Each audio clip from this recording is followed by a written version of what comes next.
Daniel didn't just take a job. He stepped into what he thought was a future.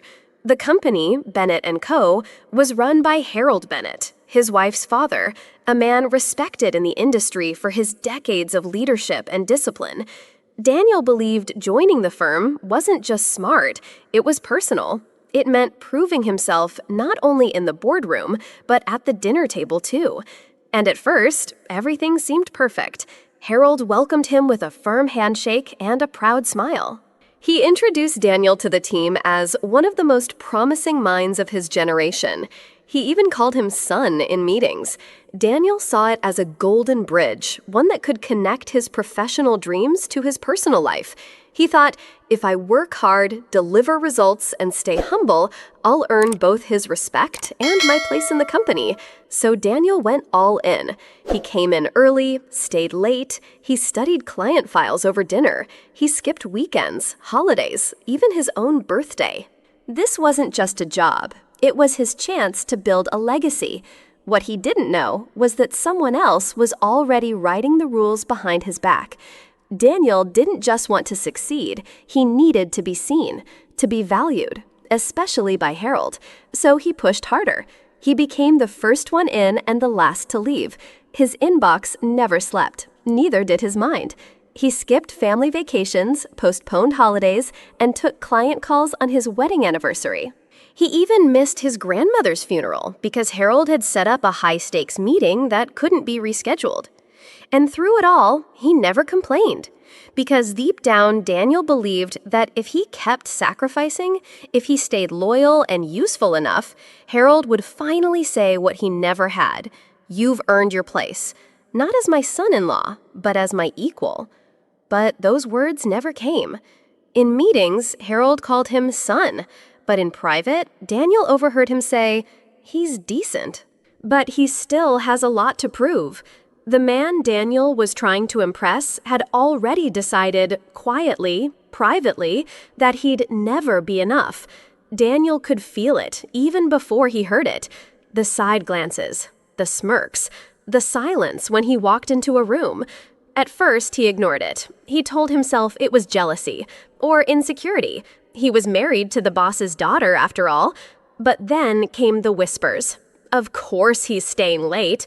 Gotta keep daddy-in-law happy. Harold's little pet is probably getting a corner office next. Bet he cries if he misses a meeting. They didn't say it to his face. They didn't have to. He felt it in the way they laughed too quickly when he passed, and the way conversations always died when he entered the break room. Daniel didn't respond, didn't lash out, didn't break. Instead, he dug deeper. He thought, if I just give a little more, maybe he'll finally see me for who I really am, not just his daughter's husband. But in trying to prove he belonged, Daniel didn't realize he was slowly isolating himself from everyone. They mocked him for being too eager. Harold dismissed him as still not quite there. And Daniel, he was burning out in silence. While Daniel bled for the company, Brian strolled in at 9:45, coffee in hand, no rush in his step. He wasn't ashamed. He wasn't subtle. He walked into meetings late, interrupted others mid-sentence, and spent most of his mornings setting his fantasy football lineup. And no one said a word. He flirted with interns, made lazy jokes during presentations, took mental health days whenever reports were due, and somehow Brian was still treated like a rising star. Why? Because every Saturday he played golf with Harold. He's got charm, Harold once said. He brings a fresh perspective. Fresh perspective, Daniel thought. The man couldn't spell excel. While Daniel sacrificed birthdays and broke his back chasing clients, Brian was out on the green with Harold, laughing, relaxing, networking. Daniel saw it clearly now. In this company, success didn't come from hard work. It came from who you joked with at the 9th hole. It happened on a Wednesday, right before lunch. Daniel was typing up a client proposal when the ping came in, company-wide email. He clicked it casually, expecting maybe a schedule update or a new team initiative. But instead, the subject line read, "Congratulations to Brian Carter, new Vice President of Strategy." Daniel froze. He read it once, twice, a third time. He scrolled down, looked for his name in the CC. Nothing. No mention, no reply, no heads up, just silence. And Brian's name in bold. Around the office, small cheers began. A few claps. Someone jokingly said, "About time." Daniel didn't move. His screen blurred. His chest felt tight. This wasn't just a promotion. It was a message. A clear, brutal message from Harold. You are good, Daniel, but not good enough. And the worst part, Harold didn't even have the decency to tell him first. Daniel didn't storm into the office. He walked in calmly, quiet, almost too quiet. Harold was pouring himself a cup of coffee. He looked up surprised, but not alarmed. "Daniel, come in," he said, with that same polished warmth. "You saw the email, I assume?" Daniel nodded. Once. His hands were in his pockets, his face unreadable. "I just have one question," he said. "Why him?" Harold chuckled like this was a silly misunderstanding. "Daniel, it's not about favoritism, it's about vision. Brian brings fresh energy, and you, well, you're family. We have to avoid appearances." Daniel blinked, slowly. Avoid appearances. So giving the job to your lazy golf buddy looks fair, but promoting your son-in-law is suddenly scandalous. He didn't scream, didn't throw the mug across the room, didn't cry. He just stood there, still, steady, while something inside him shifted forever. In that moment, Daniel saw Harold for what he truly was. Not a mentor, not a father figure, not even a leader. Just a man hiding his cowardice behind a smile. That night, Daniel doesn't cry, doesn't shout, doesn't even speak. He walks into the apartment quietly, the way someone returns from a funeral, except this time, the thing being buried is his own belief in everything he thought was fair. He puts down his keys, takes off his shoes, then just stands there. No TV, no music, just the hum of the refrigerator and the cold truth settling into his bones. He stares at the walls, the photos, the furniture he picked, the rent he pays, the life he's built. And suddenly, it all feels like a lie. This isn't a home. This is a stage set, built to please a man who never meant to applaud. For years, Daniel thought hard work would speak for itself. But now he realizes, in Harold's world, the loudest voice wins, not the most loyal. And the worst part, his wife didn't even ask how his day went. Daniel doesn't yell, he doesn't threaten, he doesn't text anyone in rage. He just opens his laptop. No music, no lights. Just the dim screen glow bouncing off his tired eyes. And he starts gathering, one folder at a time, every strategy deck he's ever built, every client proposal he's ever polished, every marketing pitch that saved that company when Harold didn't even know they were bleeding. Each click of the mouse, a quiet rebellion. Each file, a piece of his real worth. He doesn't know exactly what he'll do yet, but he knows one thing for certain: he's done being silent. He's not going to break anything. He's going to take everything he built and walk away without a sound. Let Harold hear the silence when it's full of missing files, missing clients, and missing power. It was just coffee, a Tuesday afternoon, quiet cafe, no fanfare. But it was the beginning of something Harold never saw coming. Across the table sat Professor Langford, Daniel's old mentor from business school, now a managing partner at a boutique investment firm. Daniel didn't vent. He didn't complain. He simply opened his laptop, turned the screen around, and said, "Here's the real data. The revenue spikes, the retention rates, the turnarounds I led while Brian was golfing." Langford raised an eyebrow, then leaned in. 15 minutes later, he closed the laptop and said one word: yes. No hesitation, no long speech, just a single syllable that changed everything. Daniel didn't smile, he didn't celebrate, he just nodded once. Because this wasn't the end of anything, it was the start of momentum. The moment Daniel stopped reacting and started moving pieces on the board. Daniel didn't make bold moves, he made quiet ones.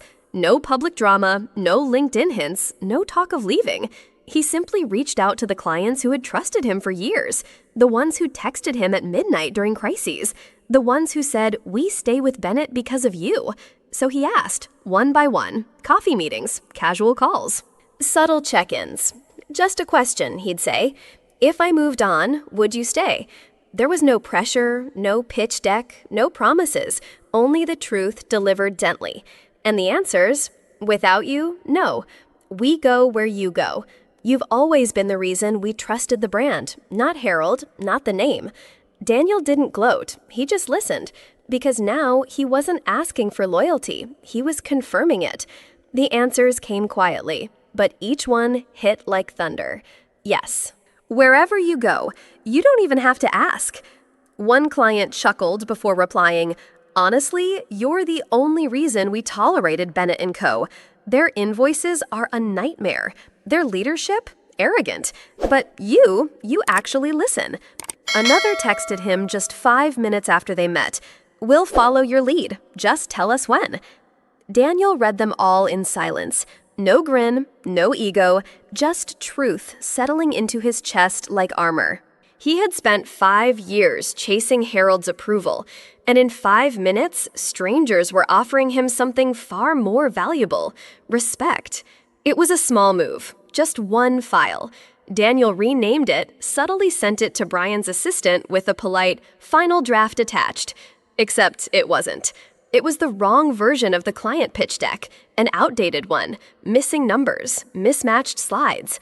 Nothing catastrophic, nothing that screamed sabotage, but just enough to make Brian look sloppy. Disorganized, unprepared, and during the meeting, Brian stuttered, fumbled through slides that didn't match his talking points. The client leaned back unimpressed. One even whispered to their colleague, "This feels rushed, amateur." Daniel sat in the corner, silent. He didn't gloat, he didn't smile, he simply observed. Back at the office, the whispers began, not about Daniel this time, but about Brian. And Harold? He waved it off with a forced laugh. Tough day. He'll bounce back. But Daniel knew better. This wasn't just a tough day, it was the first crack in the foundation. For 3 weeks, Daniel plays the part. He smiles, he nods, he clinks glasses at office parties. He congratulates Brian on the big win. He laughs at Harold's tired jokes. He even helps fix a client deck for a meeting he won't be attending. On the surface, everything looks normal, but beneath it, something's building. Slow, sharp, silent. Every day, Daniel checks one more box. Legal paperwork finalized. Contracts reviewed, client intent letters signed, transfer protocols tested, and no one sees it coming. Not Brian, not Harold, not even the executive assistant who once called Daniel the most harmless guy in the building.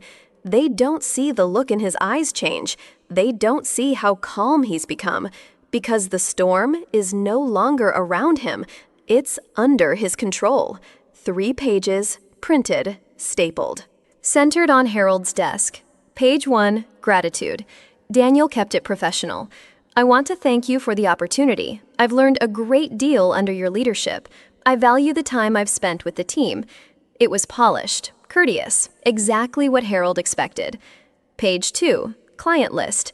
Not just names, signatures.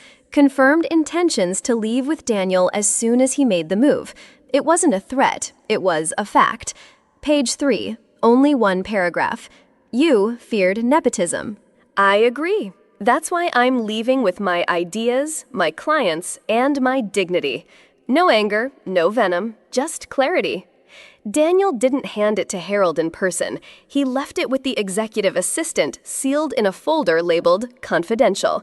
Then he walked out. No speech, no goodbye party, no noise. But behind him, something had already begun to collapse. The assistant knocks once, leaves the folder on Harold's desk. He opens it casually, mid-laugh, some joke he's telling to another exec.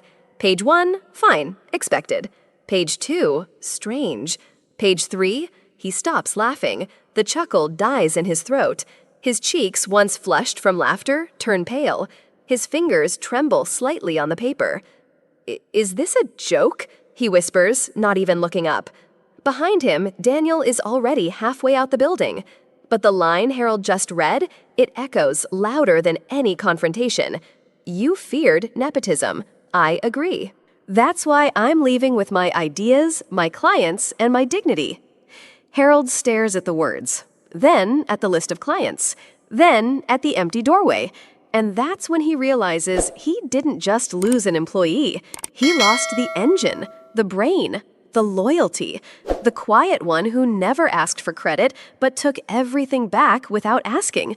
Daniel doesn't look back, doesn't slow down, doesn't explain. He doesn't need to, because Harold's face says it all. It starts with an email. Short, blunt. We are terminating our contract effective immediately. No further meetings required. 1 hour later, another. By lunch, 4 of Bennett & Co.'s top accounts are gone. Just gone. Harold tries to downplay it, says it's market instability.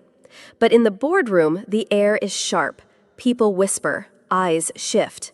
Brian is told to step up, take control, reassure the remaining clients. Instead, he sends a mass email and misspells the company's name twice. One of the clients prints it out, frames it, and hangs it in their break room. Then they leave too. Behind closed doors, Brian is sweating through his shirt. Harold is pacing. But they both know the truth. This wasn't random. It was precision. And while Harold's hands tremble, Daniel's are already building something new. The voicemail comes at 10:12 p.m. Daniel sees the name flash across his phone. He doesn't pick up. He doesn't even flinch. He just watches the screen as the message records. Harold's voice is quieter than usual, less polished, less sure.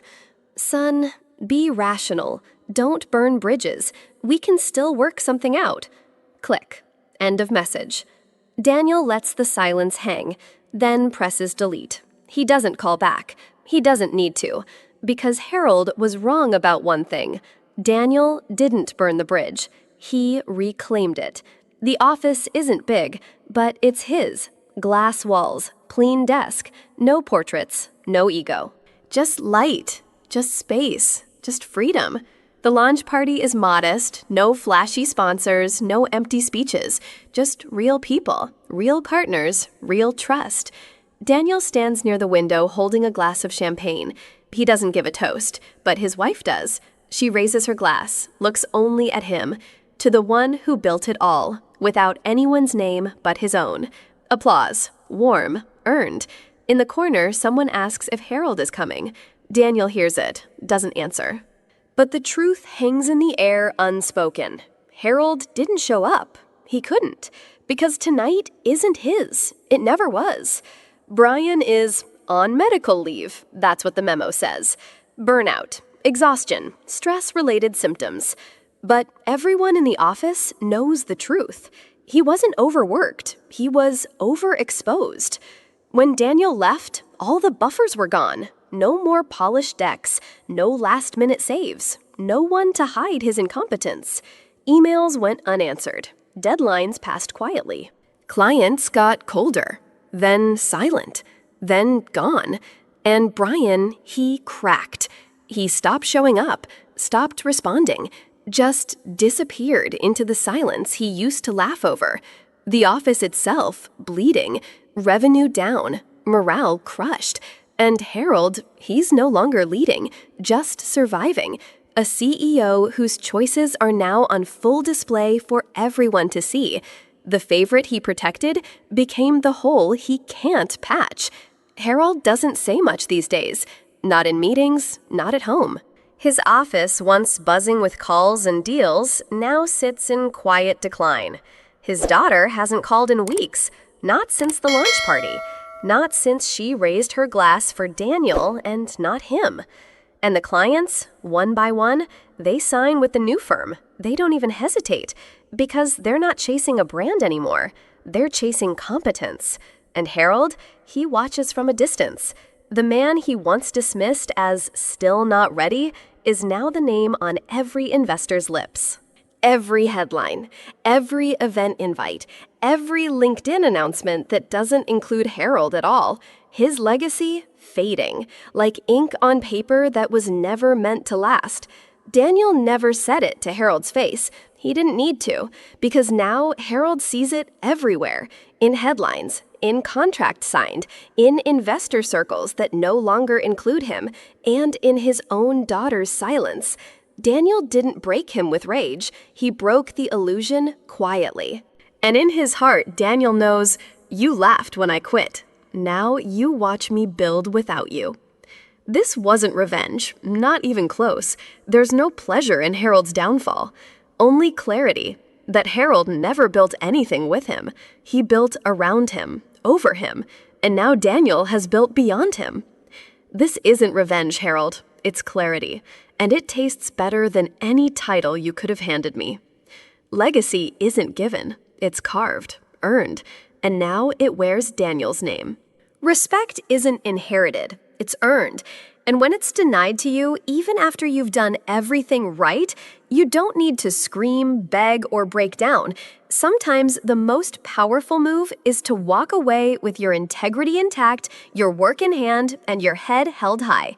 This story reminds us, you don't have to wait for someone to give you a seat at their table. You can build your own.